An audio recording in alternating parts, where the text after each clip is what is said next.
자, 리벳 및 용접이라고 있어요. 이거는 사실은 이제 그림을 외워서 하실 필요가 있는데, 리벳은 사실은 이제 어디에서 많이 활용을 하냐면, 그 리베팅, 청바지에도 이제 찡이 박혀 있고, 보통 이제 가방이나 이런 데도 이제 이렇게 그 나사 체결이 아닌 이제 그 체결을 해서 이제 보이게 하는 것이죠. 대표적인 거 어디서 많이 볼 수 있냐면, 그 항공기에서 판과 판을 결합을 할 때 쓰이죠.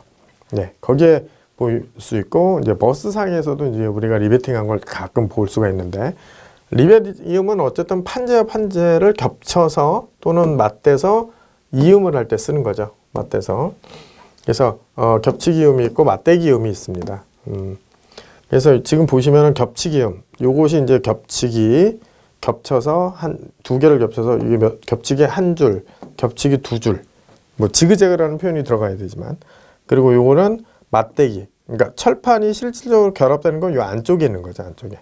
안쪽에 있는 건데, 요건 맞대기 한 줄 이음, 맞대기 두 줄 이음, 이런 식으로 표현을 할 수가 있습니다. 예, 요거 구분을 해서 알고 계시고요. 리벳이음과 도시에 해당하는 부분은 이렇게, 첫 번째, 리벳을 크게 도시할 필요가 없을 경우에는 리벳의 구멍을 약도로 도시한다. 위치만 표시할 경우에는 중심선만을 그린다. 같은 간격으로 연속해서 같은 종류의 모양을 표시할 때는 간단히 기입한다.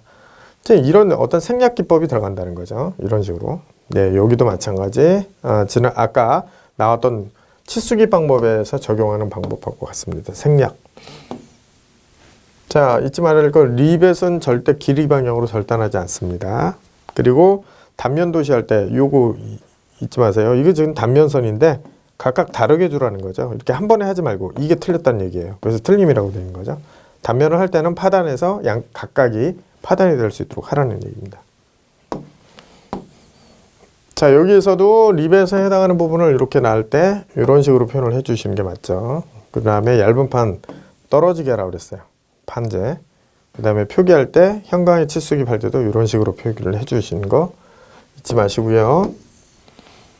자, 주로 강도만을 필요로 하는 리벳이음 모르면 여기서 이제 구조용 리벳 뭐 이렇게 나오는데, 이건 이제 요소적인 부분이기 때문에 도시법 나오네요. 자, 구조물에 쓰이는 리벳은 약도로 표시할 수 있다. 이게 맞는 거죠. 예, 길이 방향으로 절단 못하고요. 얇은 현광의 단면은 가는 실선이 아니라 굵은 실선이고요. 리벳 위치만을 표시할 때는 가는 실선. 예, 우리가 실제 여기서 위치만을 표시할 때는 위치만을 표시하는 거죠. 위치만을 표시해서 도형을 표시하기 때문에. 자, 구조물에 쓰이는 리벳은 기호로 표시한다. 기호로 표시한다.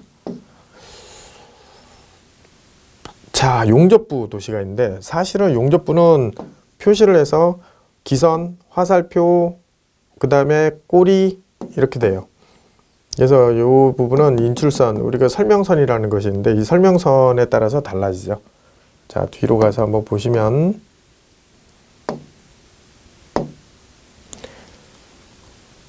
예. 자, 여기 지금 기호 및 기호에 대한 부분에서는 일단 여기에서 요걸 알고 계시고요. 평탄, 오목, 볼록, 치핑. 이제 이건 가공이에요, 가공. 가공인데, 이제 어떤 쳐내는 거죠. 어떤 그 가공 부위가 필요한 부분은 이제 가공을 해주는 건데고, G는 그라인더, 연삭이라고 볼 수 있고, M은 절삭입니다. 기계다든지. F는 지정하지 않고요. 현장 용접은 이렇게 깃발 표시. 전둘레는 이렇게. 전둘레 현장 용접은 깃발과 같이 쓰였을 때 표기를 합니다.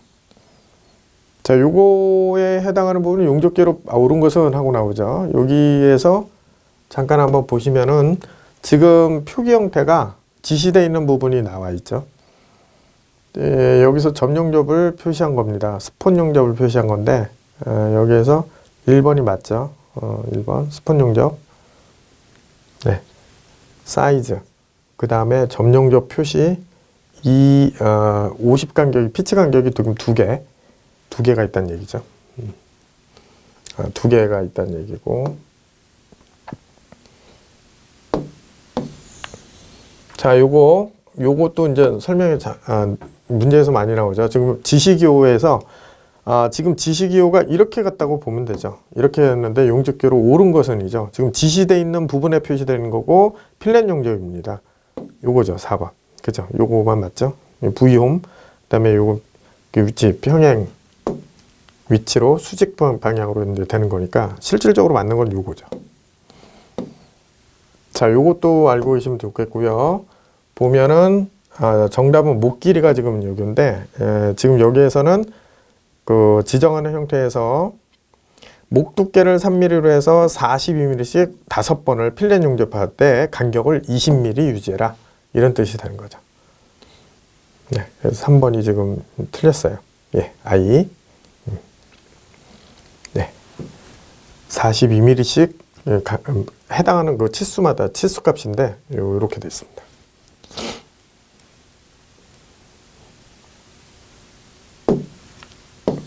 자, 축계기교에서 제도가 있어요. 축의-도시.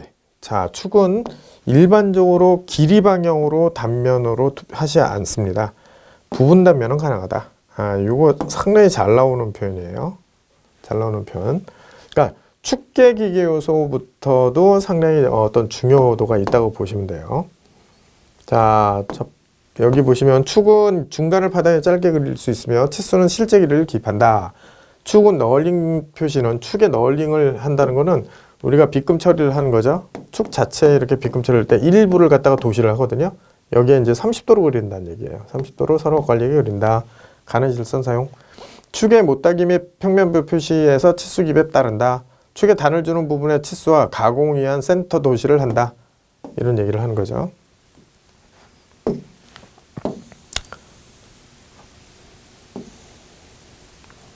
자, 축의 도시법은 간략하게 얘기를 하고요. 전동전기계에서 우리가 벨트 풀리에 대한 평벨트 풀리의 도시법이 있어요. 직각 방향, 벨트 풀리는 직각 방향 이런 건 뭐냐면 원형에서 보스가 있고 림이 있고 그 다음에 이 보스 부분에서 키움 모양이 이렇게 있을 수 있어요. 요걸 우리가 림이라고 그러고 요걸 보스라고 그럽니다. 보스. 혹시 여기에 이제 암이 이렇게 있으면 우리가 암이라고 부르죠. 여기서 중요한 부분은 직각 방향을 한다는데 직각 방향이 이거죠. 축이 여기 있기 때문에 이 축의 직각 방향을 정면도로 한다. 벨트 풀리와 같이 대칭형인 것은 일부분을 도시할 수 있다. 암과 같이 방사적인 것은 추식 중심선 또는 수평 중심선까지 회전해서 투상할 수 있다. 암은 길이 방향으로 절단해서 단면하지 않습니다. 즉 이렇게 자르지 않는다는 얘기죠. 네. 암은 형은 도형이나 바깥에 회전 단면을 도시할 수 있다. 그래서 도시 안에는 가는 실선 또는 굵은 실선, 도형 밖에는 굵은 실선으로 표시할 수 있다.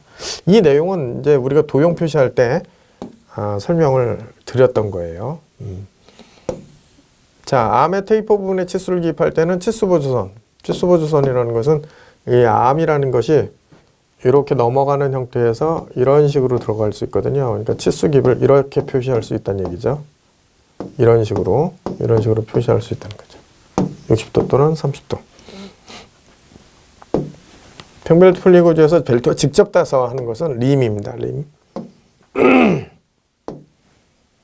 평벨트 풀리의 도시 방법으로 틀린 거 나오는데 일단 여기서는 3번 대칭형 풀리는 생략하지 않는다 그러는데 생략한다고 그랬죠. 자, 스프로킷 도시법 사실은 얘가 많이 나와요. 기어랑 똑같기 때문에 일단 이끄도는 굵은 실선, 피치어는 가는 실선 1.3선, 피치어는 가는 1.4선입니다. 이뿌리어는 가는 실선으로 그린다. 이거 단면 안 했을 때를 얘기하는 거예요. 정면도로 단면을 도시할 때는 이뿌리선은 굵은 실선으로 도시한다. 단면일 때.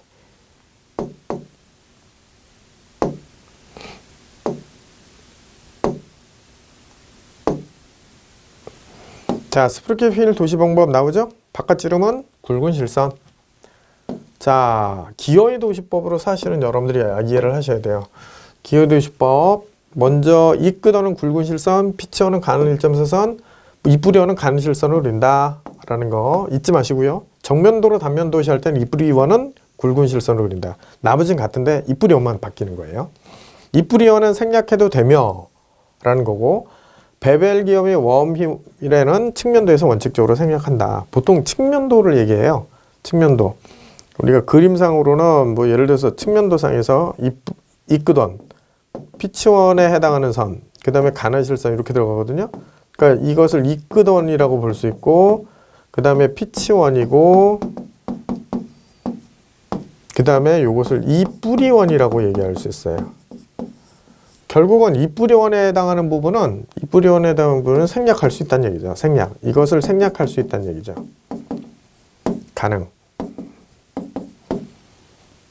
그리고 이줄 방향, 기어 이줄 방향은 보통 3개의 가는 실선을 그린다라고 했는데, 헬리컬 기어 같은 경우는 단면선에서 하나, 둘, 셋, 비틀린 방향 쪽으로 가는 실선으로 3줄을 그려요. 근데 스파이럴 베벨 기어나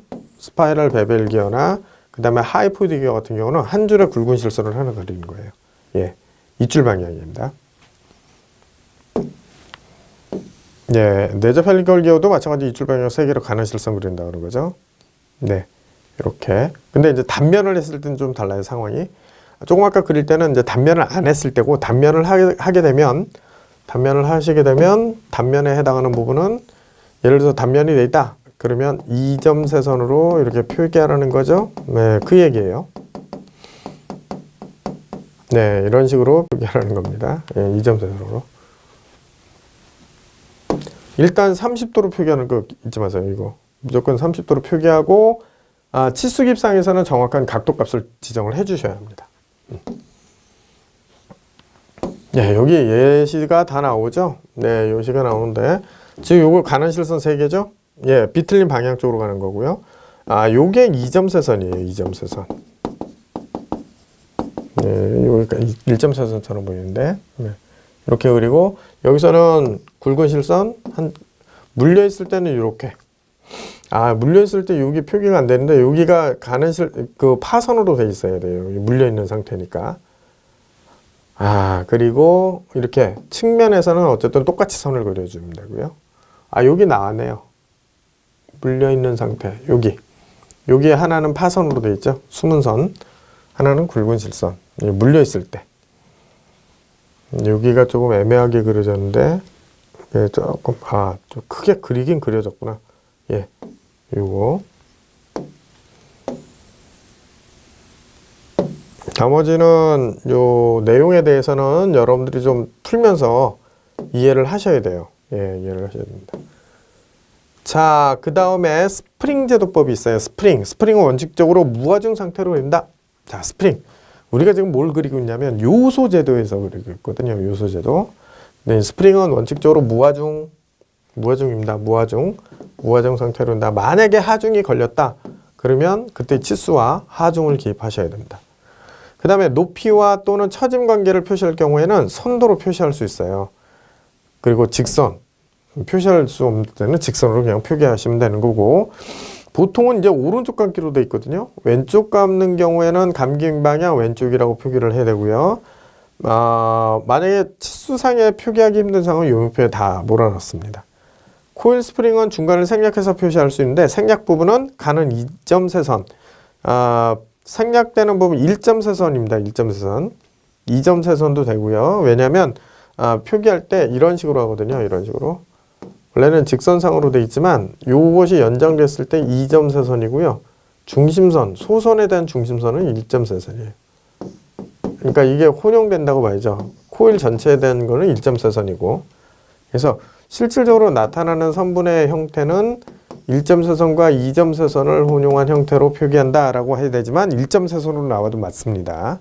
스프링의 종류는 모양만을 도시할 때는 스프링 재료의 중심선을 굵은 실선으로 표시할 수 있다. 다시 말해서 이런 식으로 표시할 수 있다는 얘기죠. 조립도 설명등에서 코일 스프링은 그 단면만을 표시해도 좋다. 조립도상에서는 만약 예를 들어서 코일 스프링이 안 나타난다 그러면 이렇게 이런 식으로 단면 형태로만 표현하셔도 된다는 얘기예요. 이게 스프링으로 보인다는 거죠. 이런 식으로. 자, 스프링 제도 원칙적으로 무하중 상태로 된다. 이 등등에 대한 부분은 여러분들 꼭 알고 계셔야 돼요. 알고 계셔야 됩니다. 자, 관계기계 요소의 제도법. 자, 관계기계 제도 요소법은 파이프 호칭법이 나오죠. 하나의 실선으로. 자, 파이프 호칭이거든요. 하나의 실선으로 도시하고 동일 도면에서 같은 굵기의 실선으로 도시해야 합니다. 또 유체는 글자나 기호로 표시할 수 있고요. 유동 방향은 화살표로 표기합니다. 굵기 및 종류를 나타낼 때는 실선 또는 위쪽의 지선을 사용해서 기입하실 수 있어요. 자, 요거 유체 종류 볼까요? A, G, O, S, W 각각 공기, 가스, 유류, 수증기, 물 이렇게 지정을 하실 수가 있고요.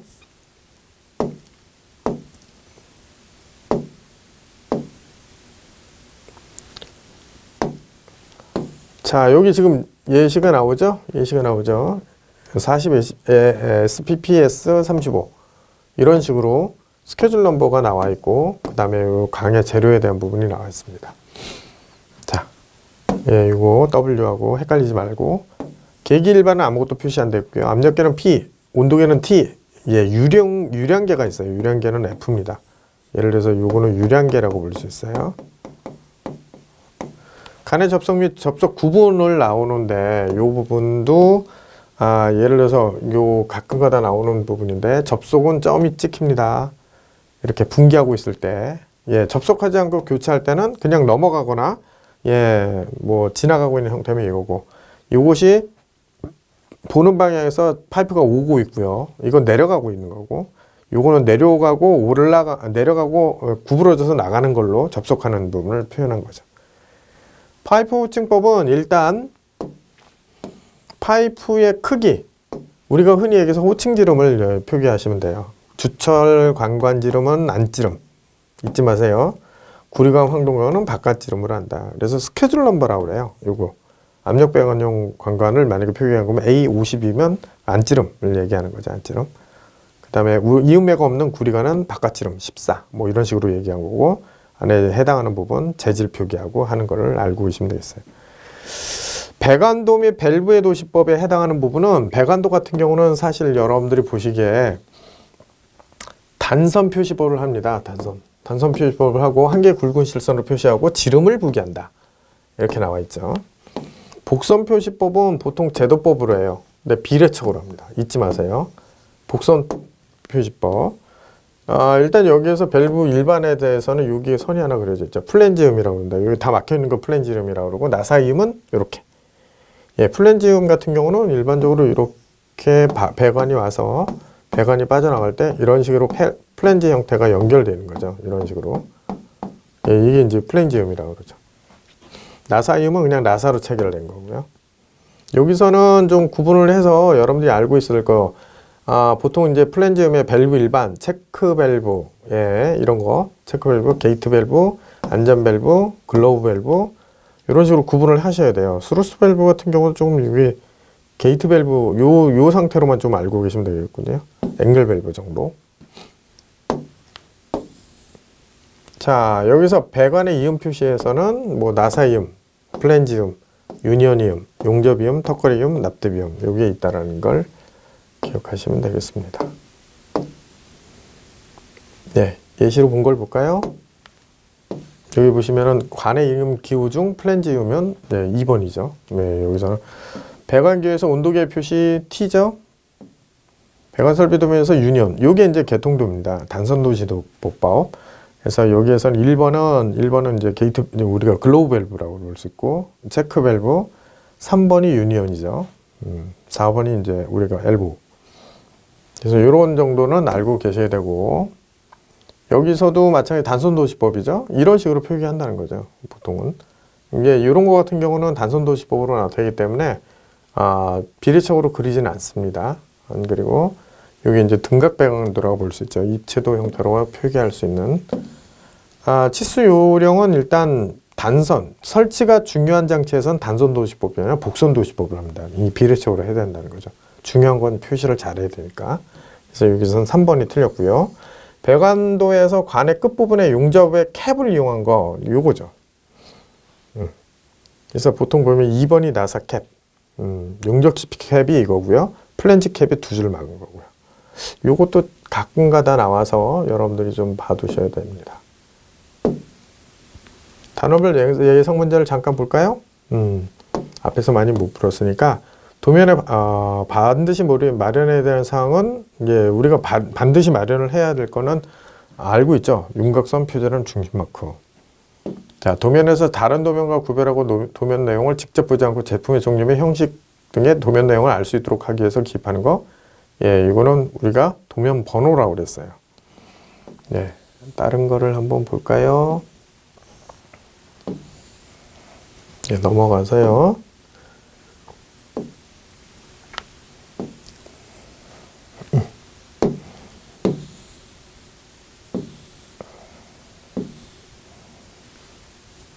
네, 치수 입시 숫자를 네모 속에 기입하는 이유는 바로 이론적으로 정확한 치수를 표기하기 위해서인 거죠.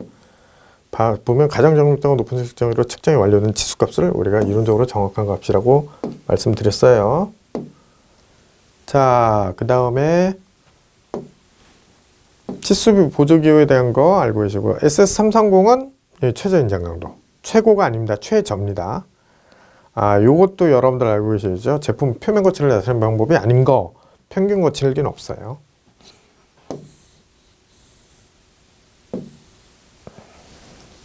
틈새가 가장 큰 거. 여기서는 아까도 말씀드렸듯이 A쪽에 가까운 곳이 틈새가 가장 큰 거죠. 항상 H7이라고 나오면 구멍 기준식이에요. H가 나오면 구멍, 그 다음에 7이 원래는 적용이 되고, 예를 들어서 F6가 나왔다. 이건 구멍에 관련되는 거고, 구멍 기준. 그래서 여기가 헐거움이 나오는 거죠. 헐거움 끼워 맞춤. 항상 이 숫자는 구멍을 기준해서, 구멍 기준식이 만약에 예를 들어서 숫자가 n이면 축은 n-1에 해당하는 숫자를 갖는 겁니다. 보통은 이제 이렇게 적용을 하죠. 항상 왼쪽은 구멍을 쓰게 돼 있고 오른쪽은 축을 쓰게 돼 있습니다. 요거 잊지 마셔야 돼요. 그래서 아까도 말씀드렸듯이 B, C, D, E, F, G, J, S, K, M, N, P, R, S, T, U, 뭐 X 뭐 이런 식으로 되는데 P 앞에 그 다음에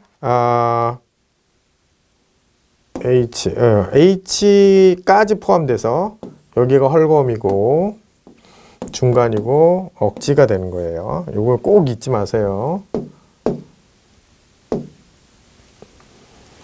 그 다음에 나사의 제도법에 대한 설명 중 틀린 것은, 자, 앞나사의 골을 표시하는 선은 굵은 실선으로 표시한다. 골 그러면 무조건 순화사선, 앞나사선은 가는 실선입니다. 틀렸죠? 순화사의 바깥지름은 굵은 실선 맞고요. 순화사 측면 도시에서 골지름은 가는 실선. 무조건 골 나왔으니까 가는 실선. 기억. 예, 어쩔 수 없죠. 이렇게 외우죠. 완전 나사부와 불완전 나사부 경계선은 굵은 실선을 그린다. 그래서 얘가 틀렸어요. 자, 그리고 네.